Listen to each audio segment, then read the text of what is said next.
오늘 낭독할 책은 무심한 듯 씩씩하게입니다. 지은이 김필영. 책은 출판사에서 보내주셨어요. 글 김필영. 2008년에서 2009년까지 이 작가님은 휴대폰 가게 직원이었다고 합니다. 계속 또 2010년부터 2011년도까지도 휴대폰 가게 운영을 했고요. 2012년에서 2015년 이때는 경찰 공무원 수험생으로서 계속 낙방을 하고 2016년부터 17년까지는 상호회과 및 아파트 분양 사무실 상담직을 했대요. 그리고 2017년 결혼을 했고 이혼, 또 이제 두 아이를 낳음 이렇게 써 있고요. 그림은 김영화 작가님이 그리셨어요. 이야기를 쓰고 그리는 사람 개인적인 만화가 이렇게 적혀 있습니다. 네, 신유아님, 김필영 드림 해서 이렇게 사인을 해주셨어요. 감사합니다. 낭독을 한번 해볼게요. 그런 밤이 지나가고 대학생 때 집에서 걸어서 30분 거리인 꼬지집에 자주 갔었다. 차를 타면 5분 정도 걸렸지만 차 타고 거기에 간 적은 한 번도 없었다. 그곳에서 술 약속이 있을 때는 딱 30분 전에 출발하면 시간이 맞았다. 그날도 그렇게 걸어갔다. 꼬지가 나오자마자 알맹이를 미리 다 빼놓고 소주 한 잔에 할맹이 하나씩을 입에 넣었다. 맞은편에는 중학생 때부터 단짝이었던 친구가 앉아 있었다. 그녀의 술잔은 계속 가득 차 있었고 내 술잔은 비었다 채워지기를 반복했다. 아무래도 지금 찾아가서 오해를 풀어야 할 것 같아. 내 말에 그녀가 맞장구를 쳤다. 맞아, 지금 찾아가봐. 일단 전화해봐. 하지만 긴 통화 연결음이 계속되어도 그는 전화를 받지 않았다. 학기 초부터 친했던 그는 과 단체로 단기 어학연수를 떠났던 일본에서 나에게 고백했지만 내가 받아들이지 않았다. 그날 밤 고백 이후 30분도 지나지 않아 숙소로 다시 돌아갔을 때 그는 갑자기 차가워져 있었다. 더는 내가 머물던 방에 놀러오지 않았고 아예 나라는 사람이 없는 것처럼 행동했다.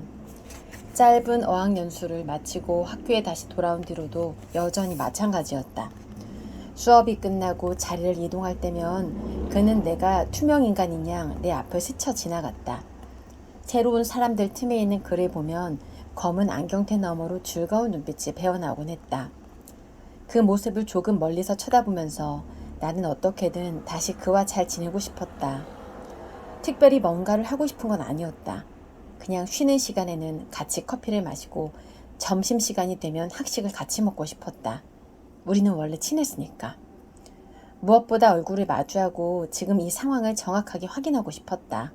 결과지를 받고 싶었다. 그리고 그 결과지에는 어쩐지 내 마음도 적혀 있을 것 같았다. 편의점에 버스카드 충전하러 갔다 올게. 애인과 전화를 하고 있던 친구는 고갯짓으로 알겠다고 답했다. 꼬지집에서 나가서 대로변에 있는 큰 편의점에 들어갔다. 충전 금액인 1,000원을 내면서 편의점 아르바이트생의 얼굴을 살폈다. 지갑에는 돈이 딱 2,000원밖에 없었는데 갑자기 어쨌든 지금 그에게 가봐야 할 것 같았다. 안녕, 미안한데 내가 차비가 없어서 그러는데 돈 좀 빌려줄래? 여기 시제 말고 너 개인 돈 있으면 말이야. 잠시만. 그는 창고 뒤쪽으로 가더니 지갑을 가지고 나왔다. 그리고 내게 2만 원을 주었다. 아마도 내 또래인 어리고 착해 보이는 그에게 최대한 좋은 사람이라는 뜻을 담은 웃음을 지으며 내 전화번호를 종이에 적어주었다. 돈은 내일 꼭 갚겠다고 약속했다. 술집으로 다시 돌아가 친구에게 그 사람을 보러 가야겠다고 말하고 난 뒤 택시를 탔다. 언양으로 가주세요. 시장 있는 곳이로요. 울산으로 돌아올 때는 그에게 차비를 빌리면 된다고 생각했는데 언양에 내릴 때가 되어 그에게 전화하니 전화기가 꺼져 있다는 멘트가 나왔다. 술 마시는 사람이 낙관적인 계산이 맞을 리가 없다. 내린 곳이 너무 깜깜해서 그나마 불빛이 있는 편의점으로 갔다. 그 앞에 우두커니 서 있다가 쪼그리고 앉았다가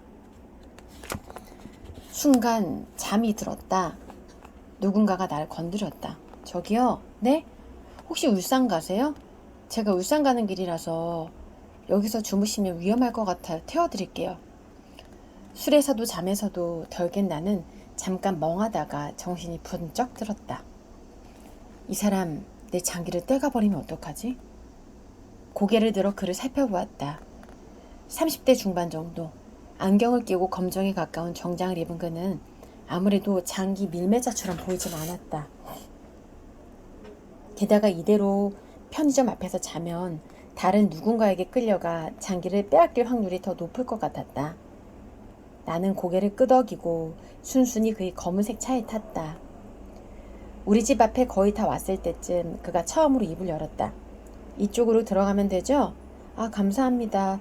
제가 집에 들어가면 차비라도 드리고 싶은데 계좌라도 알려주시면. 괜찮아요. 어차피 저도 가는 길이었어요. 계좌번호는 그렇고 제 이름은 김영수입니다. 여기에 내려드리면 되나요? 네, 여기 세워주세요. 정말 감사합니다. 위험할 뻔했어요. 조심히 가세요. 그는 웃음을 지으며 차를 세웠고 나는 그와 비슷한 표정을 짓고서 내렸다. 다음 날 아르바이트생에게 2만 원을 갚았다. 아르바이트생과는 종종 연락하고 지내다가 어느 순간부터 연락하지 않게 되었다. 어쩌자고 모르는 사람에게 돈을 빌려 언양까지 찾아갔던 걸까? 만나려고 했던 그가 내 전화를 받았더라면 상황은 어떻게 바뀌었을까 모르겠다. 다만 그때 그런 짓을 하지 않기에는 시간이 너무 많았다. 밤이 너무 길었다. 바보 같은 짓이라고 느끼면서도 일단 행동하고 나면 사건 사고가 생겨 시간이 빨리 갔다. 어떤 상황에서도 늘 최악의 결과를 상상하며 지금 정도면 괜찮은 결과라고 낙관하며 살아왔던 나는 그날도 집에 도착하자마자 비슷한 생각을 했다. 오늘은 도와준 사람들 덕분에 장기도 말짱했고 무사히 집으로 돌아왔네. 잘 됐다. 게다가 너무 피곤해서 바로 잠이 들 수 있었다. 그런 밤은 눕자마자 지나가 버린다. 아, 제가 여기까지 읽으면서 느꼈던 건 우리 김필영 작가님의 MBTI가 좀 궁금해지네요. 예, 마음을 딱 먹었을 때 바로 이제 달려가셨던 그 순간이 생각이 나네요. 자, 단골 노래방이 주는 힘. 노래방 카운터 앞에 서면 직원은 가입된 이름 있으세요? 라고 묻는다. 한서희요. 나는 친구 이름을 댄다. 그러면 직원은 항상 아 하는 소리와 함께 방 번호를 알려준다. 늘 한서희라고 말하고 늘 아를 들었다. 7년 동안 많게는 일주일에 서너 번씩 그 노래방에 갔으면서 왜 친구 이름으로 된 멤버십을 내 이름으로 바꾸지 않았는지 모르겠다. 나는 그곳에서 7년 동안 한서희였다. 휴대폰 매장을 연 뒤 손님을 상대하는 시간이 늘어나면서 혼자 노래방에 있는 시간도 늘어났다. 이번 휴가는 어디로 가세요? 오늘은 어디 갔다 오는 길이신가 봐요? 액정 필름을 붙이며 궁금하지도 않은 것들을 손님들에게 물어보는 게 힘들었다. 그냥 조용히 일하고 싶었다. 사람들이 밀물과 썰물처럼 자연스럽게 오고 갔으면 했다. 그러나 휴대폰 가게를 운영하는 사람은 휴대폰을 팔아야 한다. 사람들은 대개 자신에게 관심을 주면 좋아하기 때문에 나는 할 수 있는 말을 다 꺼내서 휴대폰을 팔았다. 새로 바꾼 머리 모양, 손톱에 그려진 앙증맞은 네일 아트에 대해 떠들었다. 손님이 들고 온 빵봉지를 보면 여기 빵은 진짜 맛있더라며 대화를 계속했다. 문득 정신을 차리고 보면 또 다른 내가 어떻게든 말을 이어가고 있었다. 그런 게 좀 힘들었던 날에는 일을 마치자마자 노래방에 갔다.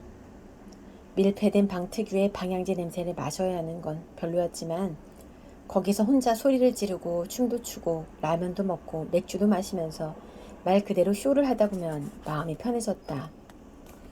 그렇게 그날의 한을 풀어야 집에 가서 잠자고 싶은 마음이 들었다. 잘은 모르지만 구천을 떠도는 귀신도 내 마음과 같았을 거다. 이대로는 억울해서 성불을 못하니까 인간 세상을 떠도는 것이다. 귀신 아닌 사람으로 살아가려면 그런 한을 풀어야 하는 게 당연했다. 아니면 다들 한을 품은 채 그냥 사는 걸까? 새벽 1시가 넘어서까지 고래고래 노래를 부르고 나서야 다시 구두를 신고 집으로 걸어갔다. 아파트 분양을 홍보하는 전화를 계속 돌리다가 그때 그 노래방이 툭 터올랐다. 오늘 역시 너무 많은 전화를 걸었고 처음부터 끝까지 하고 싶지 않은 말들만 했다. 낯선 사람과 얘기하는 걸 싫어하는 편은 아니지만 적어도 실투자금이나 노후 준비 같은 말보다는 좋은 이야기거리가 많이 있을 텐데 집 근처에 갈 만한 노래방을 찾으러 나왔다. 원룸촌을 따라 올라가면 금방 시내가 나온다. 그게 반지하 우리 집의 장점이었다. 술 먹기 너무 좋았다. 내 일터인 모델하우스를 지나 조금 더 올라가니 노래 연습장 간판이 보였다. 어째서인지 시작은 연습장에서 하는 게 좋을 듯 했다. 여기는 멤버십 같은 건 묻지 않았다. 돈을 내고 안내받은 방으로 들어가자마자 실내를 훑어보았다. 비슷하네. 약간 어두운 그곳에서 사진을 찍어 썸남에게 보냈다. 나 노래방 왔어. 진짜 예쁘네. 어떻게 그렇게 눈이 초롱초롱해? 썸남의 답장에 기분이 좀 가벼워졌음에도 예전에 다니던 노래방에서처럼 활활 훨훨 날아오르지는 못했다. 어쩐지 낯설었다. 비슷하게 생겼는데. 집에 돌아와서 맥주를 마시며 오징어를 씹는데 눈물이 났다. 용인으로 오기 전 남자친구에게 차이고 그 뒤에도 무언가에 홀린 듯이 그 노래방에 갔었다. 거기서는 해야만 하는 일이 없었다. 노래를 30분째 부르지 않고 춤만 춰도 상관없었다. 울어도 되고 한서희라는 이름을 쓸 수도 있었다. 나는 울면서 그 노래방을 떠올렸다. 거기서 받았던 뻔한 카톡과 문자 메시지보다 훨씬 좋았던, 계속 머무르고 싶었던 그 작고 어두운 방을 생각했다. 거기로 가고 싶었다. 지금 당장. 그리고 이 책 안에는요, 중간중간 이렇게 만화 그림이 좀 들어가 있는데요. 이 그림을 김영하 작가님께서 그리신 것 같아요. 그렇습니다.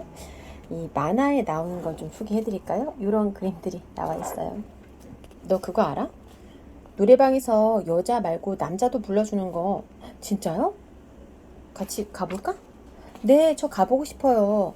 거짓말처럼 갑자기 궁금해졌다. 노래방! 노래방! 언니야, 우리 남자 2명만 불러줘. 3번 방. 언니, 근데 우리 돈 있어요? 언니랑 나랑 둘 다 아직 계약 못했잖아요. 아, 그러네 진짜. 언니, 우리 다른 곳도 좀 보고 와도 돼요? 갔다가 와, 잘해줄게. 네, 꼭 올게요. 빨랑 나가자. 그 대화가 너무 당당하고 스스럼이 없어서. 나 오늘 너네 집에서 자도 돼? 아, 그럼요, 가요. 언니가 좋아졌다 하면서 이 김필영 작가님께서 직접 느꼈던 것들 이렇게 해서 만화에 에피소드로 넣어두었네요. 네, 오늘은요 김필영 작가님의 무심한 듯 씩씩하게 낭독을 한번 해봤습니다. 출판사는 의류음나사입니다.